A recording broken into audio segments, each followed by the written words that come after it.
Hello everyone. जैसा कि आप सभी जानते हैं कि हम डेली बेस पे द इंडियन एक्सप्रेस की जो भी इम्पोर्टेंट न्यूज़ होती हैं उनको कवर करते हैं। तो आज है 26 अक्टूबर और आज की हमारी जो इम्पोर्टेंट न्यूज़ होंगी वो हैं आरबीआई बनाम एसबीआई। जो आरबीआई और एसबीआई है इनके जो साहित्य को चोरी को लेकर जो है दोनों के बीच में बहस छिड़ी हुई है। दूसरी जो न्यूज़ है दिल्ली काबुल भू राजनीतिक और जो रणनीतिक है उसके बारे में। जो तीसरी न्यूज़ है वो मोथा चक्रवात को लेकर जो है वो रहने वाली है कि किन किन जिलों के अंदर या फिर किन एरिया के अंदर जो है इस चक्रवात को लेकर रेड अलर्ट जारी किया गया है, कहाँ पे येलो अलर्ट जारी किया गया है और इससे जो है कितना जो नुकसान है वो हुआ है। तो हमारी जो पहली न्यूज़ है आरबीआई और एसबीआई के जो अर्थशास्त्री हैं वे साहित्यिक चोरी के आरोपों को लेकर जो है एक दूसरे को सार्वजनिक रूप से आपस में भिड़ रहे हैं, यानी कि इनके बीच में जो है वो आपस में बहस में ही लड़ाई चल रही है। तो जो भारतीय वित्तीय जगत है उसमें हाल ही में जो है एक अनोखा विवाद सामने आया है, जहां पर भारतीय रिजर्व बैंक यानी कि आरबीआई और स्टेट बैंक ऑफ इंडिया यानी कि एसबीआई के जो अर्थशास्त्री हैं उनके बीच में साहित्यिक चोरी यानी कि प्लेजरिज्म के जो आरोप हैं उन्होंने सोशल मीडिया पर एक तूफान सा मचा दिया है। जो ये मामला है 24-25 अक्टूबर यानी कि 24 से 25 अक्टूबर 2025 को जो लिक्विडिन है वहाँ पर इसकी शुरुआत हुई, जब दिवाली के बाद में आरबीआई के जो एक वरिष्ठ अधिकारी हैं उन्होंने एसबीआई की जो रिसर्च रिपोर्ट है उस पर कॉपीराइट का आरोप लगाया। तो यह विवाद जो है न केवल जो ये दोनों संस्था हैं यानी कि आरबीआई और जो एसबीआई है इनके, बल्कि जो आर्थिक रिसर्च की नैतिकता है और उनके जो मूल्यांकन है उस पर बहस जो है वो छेड़ रहा है, यानी कि उस पर सवाल उठा रहा है। तो विवाद की शुरुआत जो है कैसे हुई थी और किसके द्वारा की गई थी? तो विवाद की शुरुआत आरबीआई के आरोपों के साथ जो है वो स्टार्ट हुई थी। आरबीआई की जो मौद्रिक नीति विभाग है यानी कि जो मॉनेटरी पॉलिसी डिपार्टमेंट है उसमें असिस्टेंट जर्नल जो मैनेजर के पद पर तैनात थे अर्थशास्त्री सार्थक गुलाटी, उन्होंने 24 अक्टूबर 2025 को लिक्विडिन पर एक लंबा पोस्ट लिखा और उसमें उन्होंने जो एसबीआई है उसकी फ्लैगशिप रिसर्च रिपोर्ट यानी कि इको रेप पर गंभीर आरोप लगाए। जो एसबीआई है उसकी जुलाई 2025 की जो इको रैप की रिपोर्ट है उसमें आरबीआई की जो अप्रैल 2025 की मॉनेटरी पॉलिसी की रिपोर्ट है, वे दोनों जो हैं उनके चैप्टर 2 को जो पैराग्राफ दर पैराग्राफ जो है कॉपी किया गया है। यानी कि जो आरबीआई की अप्रैल की रिपोर्ट जो है उसको जो एसबीआई है उसने जो है जो पैराग्राफ के माध्यम से यानी कि पहरा दर पहरा यानी कि पहरे के बाद पहरा उसी तरह से जो है वो एज इट इज़ कॉपी जो है वो किया है, जिसमें कि चार्ट हुए या फिर ग्राफ्स हैं या फिर उसको लेकर जो भी नैरेटिव है सभी को शामिल किया गया। तो अक्टूबर 2025 की जो इको रैप की रिपोर्ट है उसने आरबीआई की जो अक्टूबर 2025 की एमपीआर की भाषा संरचना और जो उसका विश्लेषण है उसको बिना किसी श्रेय के जो है वो दोहरा दिया है।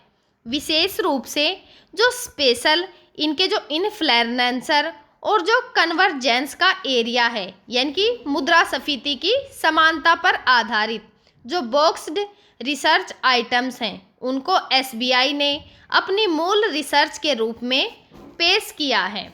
जो गुलाटी हैं उन्होंने पोस्ट में स्क्रीनशॉटों को शेयर किया है जो कि दोनों रिपोर्ट के समान पैसेज टैबलेट्स और जो विजुअल हैं उनको दिखाते हैं। उन्होंने यह भी लिखा कि हमारा जो प्रोफेशन का मूल्यांकन है यानी कि जो ट्रेब यूएन है और जो इंटेग्रेटिव है उन पर यह टिकी हुई है, जो कि बिना किसी श्रेय के जो वर्ड फॉर वर्ड कॉपिंग आर्थिक रिसर्च है उसकी यह जो विश्वसनीयता है यानी कि उनका जो विश्वास है उसको कमज़ोर करती है। और उन्होंने जो पोस्ट किया वह पोस्ट जल्दी ही जो है वायरल हो गई, जिसमें कि कई अर्थशास्त्री और जो पूर्व अधिकारी हैं उनको भी शामिल जो है इसके अंदर किया गया। जो ये आरोप है कि एसबीआई का जो चीफ इकोनॉमिक्स एडवाइज़र सौम्या कांति घोष हैं उनकी टीम पर इसको केंद्रित किया गया है, यानी कि जो पोस्ट किया गया है यह जो है पूर्ण रूप से जो सौम्या कांति घोष की टीम है उसके ऊपर ही जो है ध्यान केंद्रित किया है, जो कि इकोरेप की जो रिपोर्ट होती है उसको तैयार करती हैं। और जो घोष हैं उन्होंने 16वीं फाइनेंस कमीशन और पीएम की जो इकोनॉमिक्स एडवाइजरी काउंसिल है उसके सदस्य भी हैं, इसलिए यह विवाद जो है और अधिक संवेदनशील बन गया है। और जो एसबीआई है उसने फिर क्या जवाब दिया है इस मामले में, इनकार किया है और बचाव किया है। तो 25 अक्टूबर को एसबीआई की जो टीम है उसने जब उस पोस्ट को देखा तो तुरंत उसका जवाब दिया। और घोष की जो टीम के सदस्य हैं यानी कि जो डॉक्टर तपस परिंदा हैं उन्होंने लिंक्डइन की उस पोस्ट पर लिखकर जो उसके आरोप थे उनको संघनीय, खेद और दुखद बताया। जो ये दोनों रिपोर्ट हैं सार्वजनिक डेटा जैसे कि जो ministry of statistics and programme का जो इम्प्लीमेंटेशन है यानी कि MOSPI जो है उस पर आधारित है, इसीलिए जो है उनका कहना है कि इस पर आधारित होने के कारण ही इनमें जो समानताएं हैं उनका होना स्वाभाविक है। तो जो एसबीआई की रिसर्च है उसमें आरबीआई को स्रोत के रूप में श्रेय दिया गया। उदाहरण के लिए जो इकोरेप है उसका जो इन्फ्लेशन टेबल है उसमें, और आरबीआई का और जो एनएसओ है या फिर जो एसबीआई की रिसर्च है उसमें उल्लेखित किया गया है। विधि और जो समीकरण है दोनों में अलग हैं। जो आरबीआई है उसकी अप्रैल रिपोर्ट की जो लंबी जो अवधि है वो लंबी है, उस पर फोकस करती है, जबकि एसबीआई की जो हालिया रिपोर्ट है उसमें पिछले 12 महीनों पर जो है वो आधारित किया है, जो कि वर्तमान के अंदर ट्रेड को समझने के लिए किया गया है। जो परिंदा है उन्होंने रोम का काव्य उद्धृत किया और अपनी आवाज़ नहीं बल्कि जो शब्द हैं उनको ऊंचा उठाया। बारिश फूल उगाती है, बिजली नहीं। उन्होंने जो है इसे साझा बौद्धिक स्थान बताया, न कि एक चोरी बताई। तो जो विशेषज्ञ हैं उनकी इस पर फिर क्या प्रतिक्रिया रही और क्या प्रभाव जो है वो देखने को मिले। तो जो अजीत रानाडे हैं यानी कि प्रख्यात अर्थशास्त्री हैं इन्होंने जो है लिंक्डइन पर लिखा कि जो विचार हैं उनकी चोरी जो है मूल लेखक के लिए चापलूसी हो सकती है, लेकिन यह जो है एक अकादमिक कोड का गंभीर उल्लंघन है। और जो अन्य अर्थशास्त्री हैं यानी कि जो कई ने जो है गुलाटी का समर्थन भी किया और कई ने जो है इसका विरोध भी किया। तो इस रिसर्च का जो इकोसिस्टम है उसमें जो है वो दरार बताया। कुछ ने कहा कि ऐसी जो कॉपिंग है पाठकों को गुमराह जो है वो कर देती हैं। और जो ये विवाद है भारत की पॉलिसी मेकिंग जो पॉलिसी रिसर्च इकोसिस्टम है उसमें बहुत ही दुर्लभ है, जहाँ पर आरबीआई यानी कि मौद्रिक नीति के जो नियामक हैं और जो एसबीआई सबसे बड़ा बैंक यानी कि जो सरकारी नीतियाँ होती हैं उनको प्रॉक्सी प्रदान करती हैं। जैसे जो संस्थान हैं आमतौर पर एक दूसरे के पूरक होते हैं। और जो गुलाटी है उसके पोस्ट पर आरबीआई का जो डिस्क्लेमर है उसकी वह व्यक्तिगत राय है, लेकिन इससे जो संस्थागत छवि है वो भी प्रभावित हो रही है। तो इस जो न्यूज़ है क्या निष्कर्ष निकलता है, तो क्या होगा आगे इस बहस का नतीजा। तो जो ये विवाद है आर्थिक विश्लेषण की जो अखंडता है उस पर जो बहस है उसको और अधिक तेज कर रहा है। और अगर जो ये आरोप लगाए जा रहे हैं अगर यह सिद्ध होते हैं तो यह कॉपीराइट जो कानून है यानी कि 1957 का जो अधिनियम है उसके उल्लंघन का मामला बन जाएगा।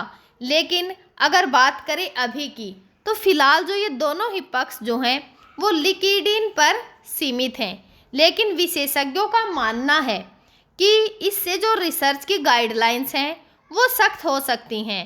और जो एसबीआई की इको रैप की रिपोर्ट है सरकारी नीतियों का समर्थन करने के लिए जानी जाती हैं और मीडिया में उद्धृत भी की जाती हैं। इसलिए इनकी जो विश्वसनीयता है उस पर तो जो असर है वो पड़ेगा ही पड़ेगा। तो इस न्यूज़ से रिलेटेड आज के हमारे जो प्रीवियस ईयर के क्वेश्चंस हैं उनको देखते हैं। निम्नलिखित कथनों पर विचार कीजिए। एक, मौद्रिक नीति समिति आरबीआई की बेंचमार्क ब्याज दरों का निर्णय लेती है।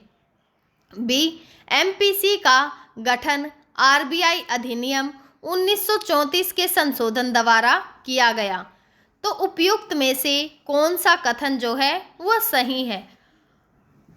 ए, केवल एक, बी, केवल दो, सी, एक और दो दोनों, डी, न तो एक और न ही दो। तो हमारा आंसर होगा सी, एक और दो दोनों। यदि आरबीआई विस्तारवादी मौद्रिक नीति को अपनाता है तो निम्नलिखित में से कौन सा कदम वह नहीं उठाएगा? एक, रेपो रेट दर को कम करना। दो, ओपन मार्केट ऑपरेशन के माध्यम से बॉन्ड को खरीदना। तीसरा, कैश रिजर्व रेशियो। चौथा है रिजर्व रेपो रेट कम करना। तो ऑप्शन है केवल एक, बी केवल दो, सी एक और चार, डी दो और तीन। तो हमारा आंसर होगा बी, केवल तीन। जो आरबीआई है उसने निम्नलिखित में से कौन सा कार्य नहीं करता? एक, मुद्रा जारी करना। दो, विदेशी मुद्रा भंडार का प्रबंधन करना। तीसरा, वाणिज्य बैंकों को ऋण देना। डी, कृषि ऋण का वितरण।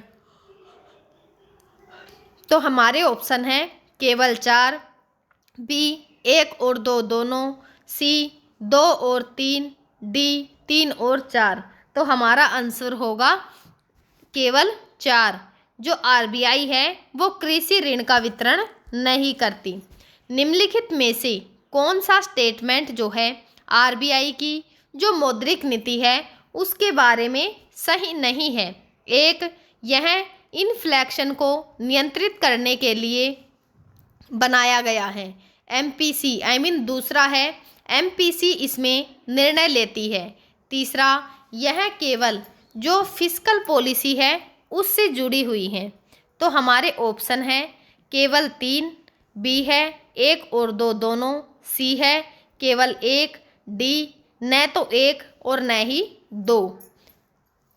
तो हमारा आंसर होगा ए, केवल जो तीन है वो। हमारा जो नेक्स्ट क्वेश्चन है कि आर्थिक सर्वेक्षण किसके द्वारा जारी किया जाता है? ए, वित्त मंत्रालय के। दूसरा है आरबीआई के। तीसरा, नीति आयोग के। और हमारा जो आंसर होगा जो हमारे ऑप्शन हैं वो क्या हैं?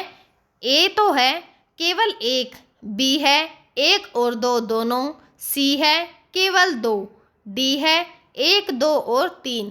तो हमारा आंसर होगा केवल एक यानी कि ए।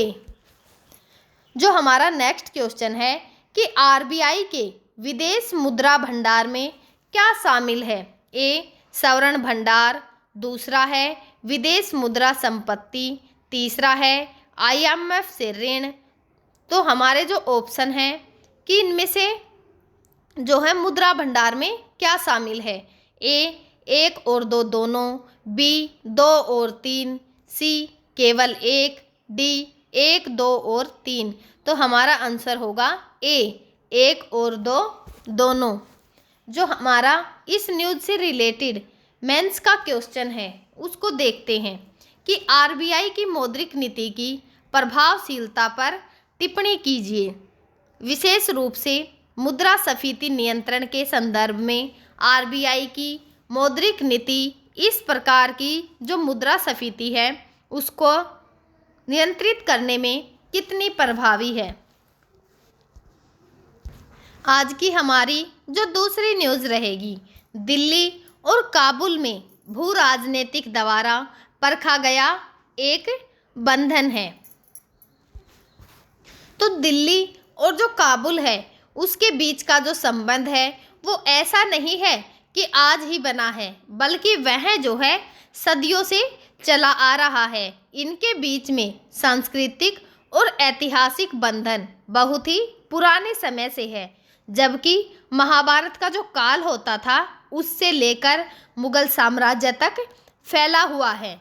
जो अफ़गानिस्तान का पूर्वी इलाका है जैसे कि काबुल घाटी, या फिर कभी जो है जो भारतीय उपमहाद्वीप है उसका सांस्कृतिक जो हिस्सा है वो भी माना जाता था।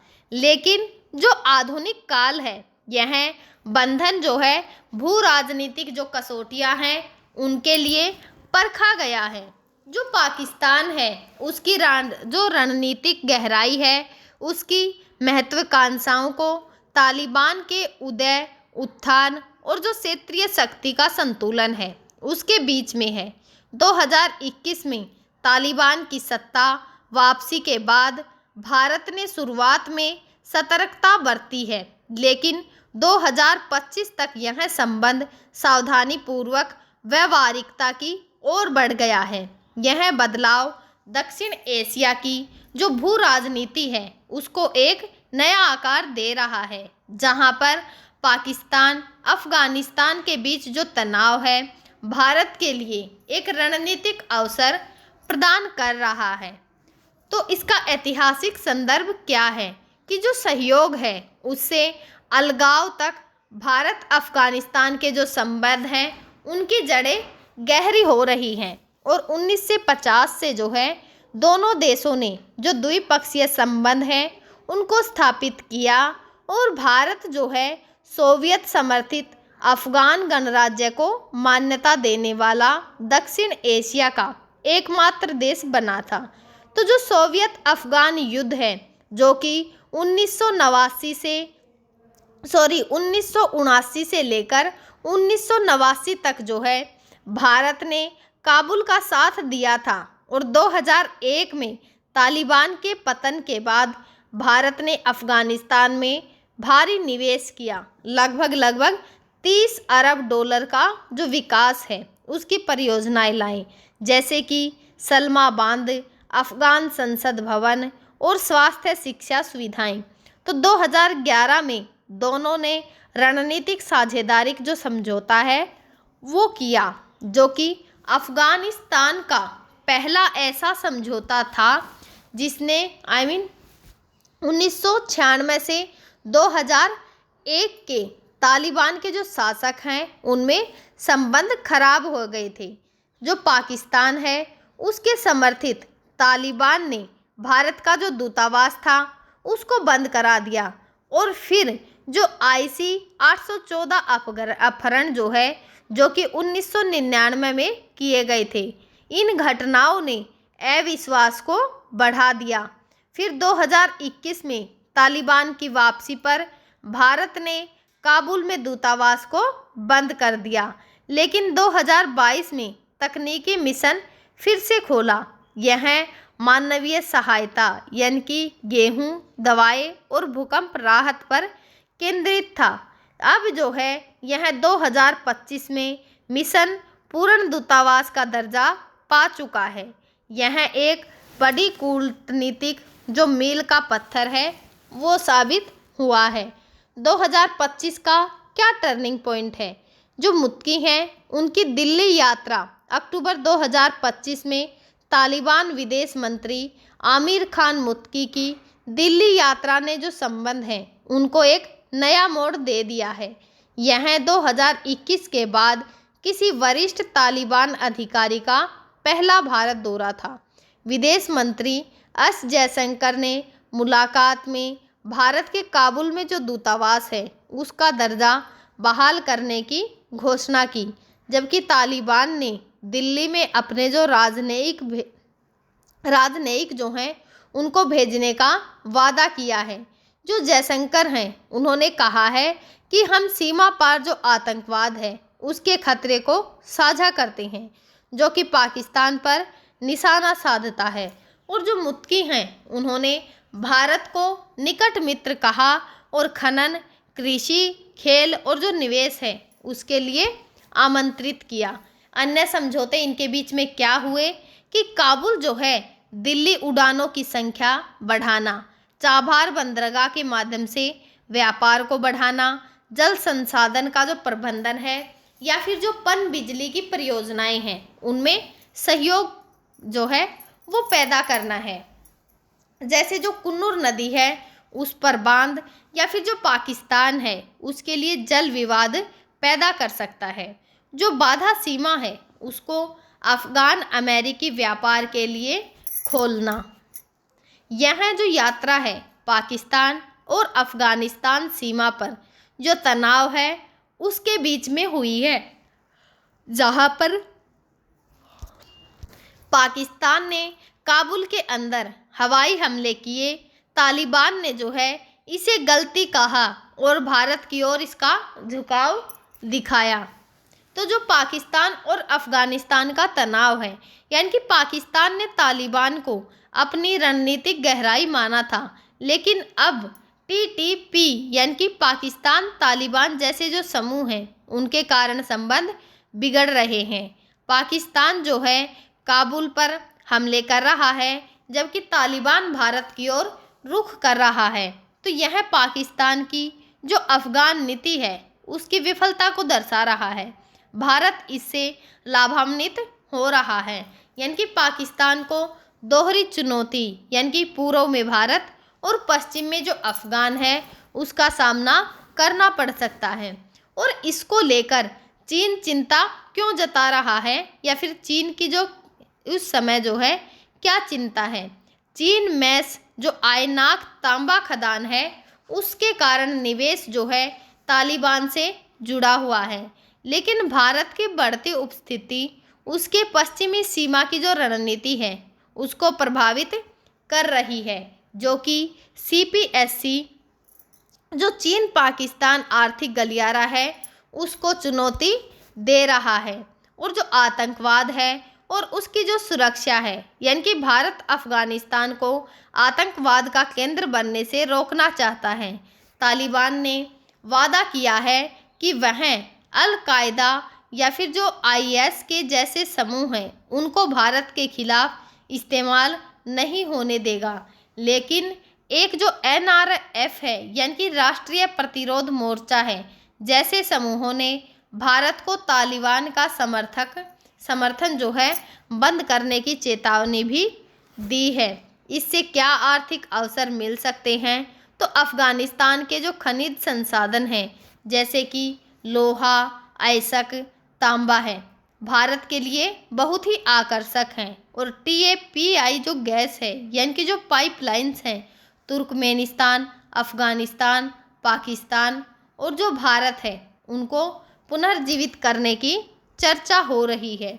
इसको लेकर क्या चुनौतियां हैं और भविष्य जो है वो क्या रहने वाला है। तो भारत ने अभी जो तालिबान है उसको औपचारिक मान्यता नहीं दी है, जो कि जो पश्चिमी देश हैं जैसे UN है उसके साथ में तालमेल बनाए रखने के लिए बहुत ही ज़रूरी है। तालिबान की महिलाओं और जो मानवाधिकार पर नीतियाँ विवादास्पद रही हैं, जो कि भारत की जो वैश्विक छवि है उसको प्रभावित कर रही हैं। साथ ही पाकिस्तान की जो हस्तक्षेप क्षमता है वो भी बनी हुई है। फिर भी जो है जो ये बंधन है यानी कि भारत और जो अफगानिस्तान का बंधन है, भारत की बहुसर्रेक की जो नीति है उसका हिस्सा मालूम होता है। रूस, ईरान और अब तालिबान के साथ में संतुलन भविष्य में यदि तालिबान स्थिरता लाता है तो दिल्ली काबुल व्यापार और जो विकास के माध्यम से मजबूत हो सकता है।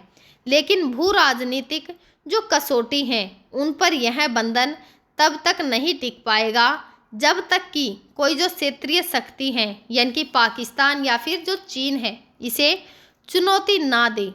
भारत का संदेश है स्पष्ट है कि अफगानिस्तान का विकास क्षेत्रीय विकास की जो स्थिरता है उसका आधार है और दिल्ली में इससे जो है एक साझेदारी बनेगी। तो अब जो है हम इस न्यूज़ से रिलेटेड जो PYQs हैं उनको देखते हैं।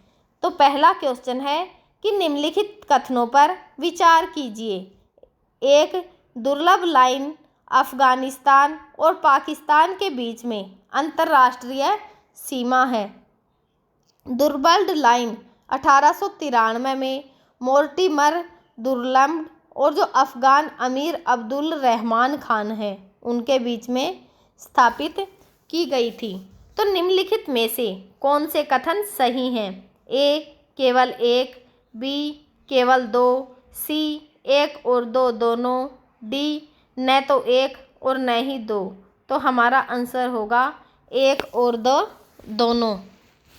नेक्स्ट क्वेश्चन है कि निम्नलिखित में से कौन सा कथन भारत अफगानिस्तान के जो संबंध हैं उसमें सही नहीं है? भारत अफगानिस्तान का सबसे बड़ा विकास साझेदार है। बी है, सलमा बांध भारत द्वारा अफगानिस्तान में निर्मित एक प्रमुख परियोजना है। सी, भारत ने 2011 में अफगानिस्तान के साथ में जो रणनीतिक साझेदारी समझौता किया।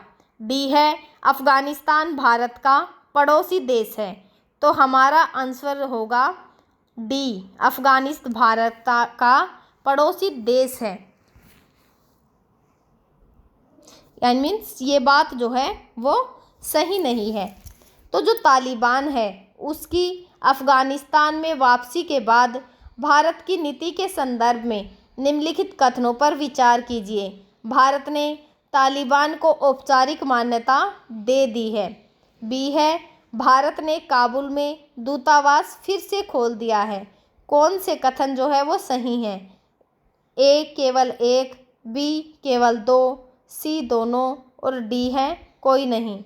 तो हमारा आंसर होगा डी, कोई नहीं। जो नेक्स्ट क्वेश्चन है कि चाबहार बंदरगाह अफगानिस्तान तक भारत की जो पहुंच है उसके संदर्भ में क्यों महत्वपूर्ण है? यह पाकिस्तान को बाईपास करता है। बी है, यह तालिबान को सैन्य सहायता प्रदान करता है। सी है, यह यूनियन SCO की जो परियोजना है। डी है, यह ईरान का आंतरिक बंदरगाह है। तो हमारा आंसर होगा ए, यह पाकिस्तान को बाईपास करता है। जो इस न्यूज़ से रिलेटेड मेंस का क्वेश्चन है कि संघर्ष का विषय एशिया सहयोग संगठन यानी कि SCO के कार्यक्रम को प्रभावित कर रहा है। इस कथन के प्रयास में समस्याओं को कम करने में भारत की भूमिका पर प्रकाश डालिए। जो हमारी नेक्स्ट न्यूज़ है, भीषण चक्रवाती तूफान मोथरा आंध्र प्रदेश की ओर बढ़ रहा है। तो जो मुख्यमंत्री हैं उन्होंने शीर्ष अधिकारियों को अलर्ट पर रखा है। नई दिल्ली के अंदर 26 अक्टूबर 2025 चक्रवाती तूफान मोथा यानी कि साइक्लोन मोथा 2025 का जो बंगाल की खाड़ी चक्रवाती मौसम का एक प्रमुख तूफान है जो कि दक्षिण पूर्व बंगाल की खाड़ी में विकसित हुआ है। यह तूफान थाईलैंड द्वारा निर्मित किया गया था। अर्थ सुंदर फूल यानी कि जो ये नाम है वो थाईलैंड के द्वारा सुझाया गया था। जो मोर्था है इसका मीनिंग होता है एक सुंदर फूल और यह 2025 के उत्तर हिंद महासागर का चक्रवाती मौसम का 5वां नामित तूफान है। वर्तमान में 26 अक्टूबर तक यह अभी भी गहन अवस्था के अंदर मौजूद है और तेज़ से जो है तीव्र हो रहा है, लेकिन इसका जो है पूरा इतिहास लैंडफॉल और जो उसके बाद के प्रभाव हैं उनको देखते हुए विकसित हो रहा है। तो इसकी उत्पत्ति और जो पृष्ठभूमि है मोथा की, उसकी उत्पत्ति 24 अक्टूबर 2025 को जो दक्षिण अंडमान सागर और दक्षिणी पूर्व बंगाल की खाड़ी है उसमें एक कम दबाव वाला जो एरिया है, यानी कि जो लो प्रेशर का एरिया है, उससे हुई है। यह क्षेत्र गर्म समुद्री सतह का जो तापमान है और कम विंड जो शीयर है, यानी कि 5 से 10 नॉट्स के अनुरूप वातावरण में विकसित हुआ है। जो IMD है उसने इसे 25 अक्टूबर को डिप्रेशन घोषित किया, जब यह पोर्ट जो है ब्लेयर से लगभग 460 किलोमीटर पश्चिम दक्षिण पश्चिम में केंद्रित था। यह तूफान जो है 2025 का जो बंगाल की खाड़ी का चक्रवाती मौसम है उसका पहला जो है इम्पोर्टेंट तूफान था, जो कि पहले के तूफानों के जैसी शक्ति के बाद ही आया है। और इसकी समय रेखा क्या रही है? इसकी जो समय रेखा है वो 24 अक्टूबर 2025 रही है। कम दबाव वाला जो एरिया है वो दक्षिण पूर्वी बंगाल की खाड़ी में पहचाना गया और यह जो है चेन्नई से लगभग 990 किलोमीटर पूर्व पश्चिम और जो पूर्व है उसके अंदर मौजूद था। गति थी 7 से 10 किलोमीटर प्रति घंटा और जो इसकी दिशा है उत्तर पश्चिम थी। 25 अक्टूबर 2025 को सुबह 5:30 बजे जो है यह आया और इसका जो डिप्रेशन का रूप है वो ले लिया। इसका जो केंद्र है वो 10.8 डिग्री नॉर्थ से लेकर 89.0 डिग्री से ईस्ट तक था। हवा की जो गति है वो 30 से 40 किलोमीटर प्रति घंटा और जो विशाखापट्टनम है उससे 970 किलोमीटर दक्षिण पूर्व में मौजूद है। 25 अक्टूबर 2025 शाम 5:30 बजे गहन डिप्रेशन में परिवर्तन, यानी कि केंद्र जो है 10.9 डिग्री नॉर्थ से 88.1 डिग्री ईस्ट जो है वो हो गया। गति क्या है कि 10 किलोमीटर प्रति घंटा पश्चिमी उत्तर जो पश्चिम की दिशा है, यानी कि 26 अक्टूबर 2025 गहन डिप्रेशन के रूप में तीव्र होना अपेक्षिता है और जो केंद्र है उसने चेन्नई के 990 किलोमीटर पूर्वी जो दक्षिण पूर्व सागर है वहाँ पर मौजूद है। 27 अक्टूबर 2025 को जो चक्रवाती तूफान है मोथा, इसका नामकरण हवा की अधिकतम गति यानी कि 80 से 90 किलोमीटर प्रति घंटा के तौर पर किया गया, जो दक्षिण पश्चिमी और पश्चिम मध्य बंगाल की खाड़ी है उसमें यह केंद्रित है। और 28 अक्टूबर 2025 की सुबह तक जो है जो ये गंभीर चक्रवात है तूफान जो है उसमें तीव्र होना है और हवा जो है 90 से 100 किलोमीटर प्रति घंटा की जो गजट्स हैं यानी कि 110 किलोमीटर प्रति घंटा तक पहुंच जाएगी।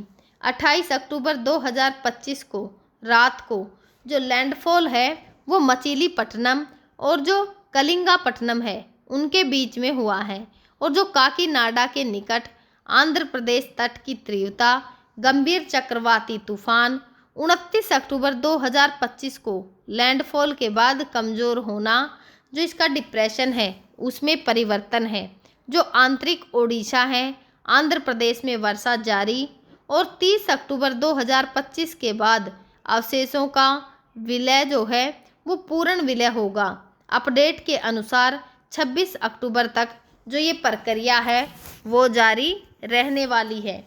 तो जो मौसम विज्ञान का डाटा है वो क्या कहता है कि जो केंद्रीय दाब है यानी कि प्रारंभिक डिप्रेशन में 1008 से HPA यानी कि जो गहन डिप्रेशन है उसमें 996 HPA है, जो चरम तीव्रता पर 970 से 975 तक अधिकतम हवा को जो है वो अपेक्षित करता है।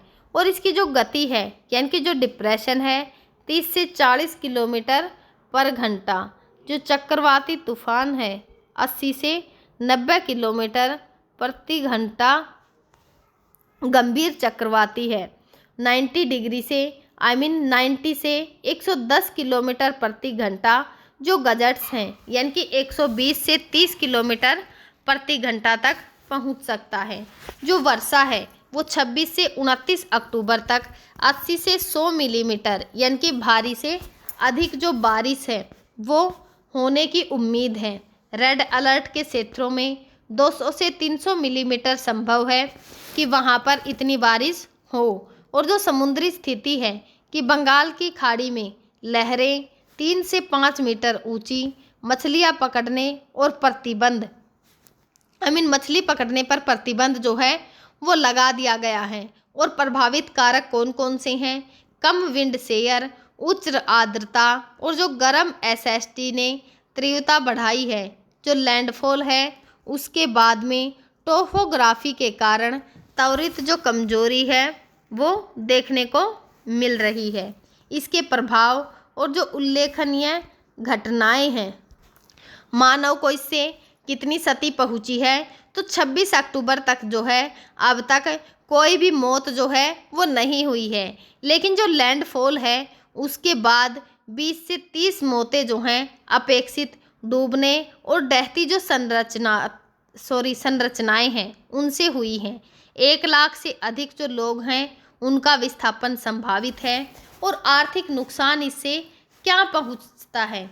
जो फसलें हैं यानी कि धान और जो गन्ना है उसको 200 से 300 जो मिनी वर्षा है उससे नुकसान है।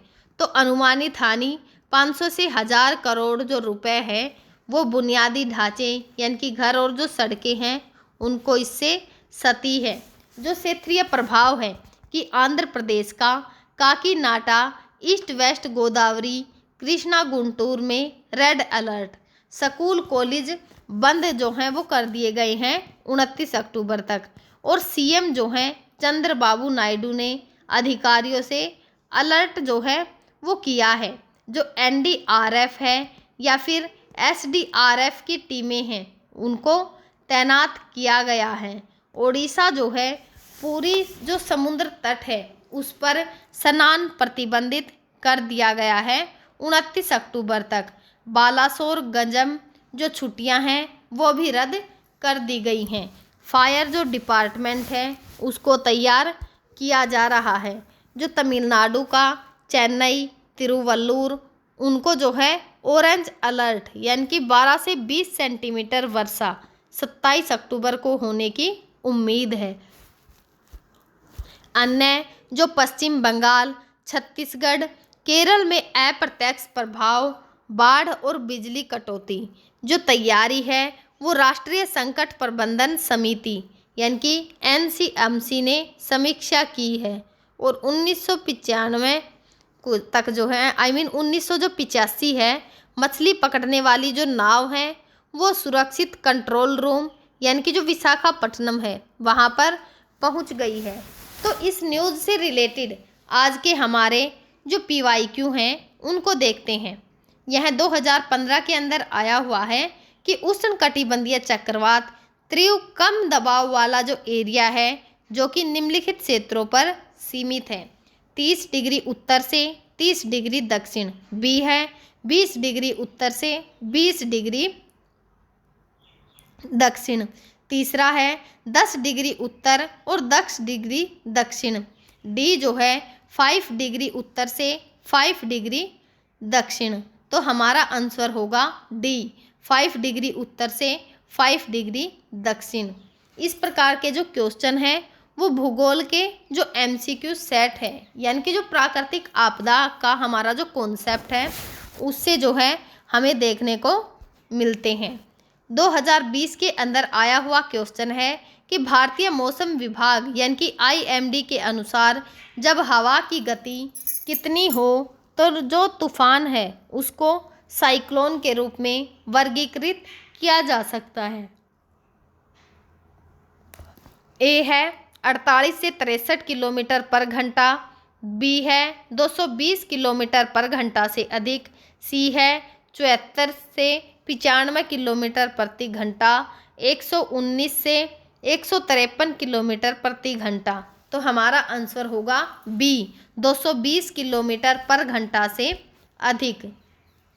जो नेक्स्ट क्वेश्चन है कि 2019 की जो सूची 1 को सूची 2 के साथ मिलाना है और नीचे दिए गए जो कोड हैं उनका उपयोग करके सही उत्तर जो है वो चुनना है। ए बैगियो यानी कि चीन, बी साइक्लोन फिलीपींस, सी हरिकेन मेडागास्कर, डी टाइफून संयुक्त राज्य अमेरिका।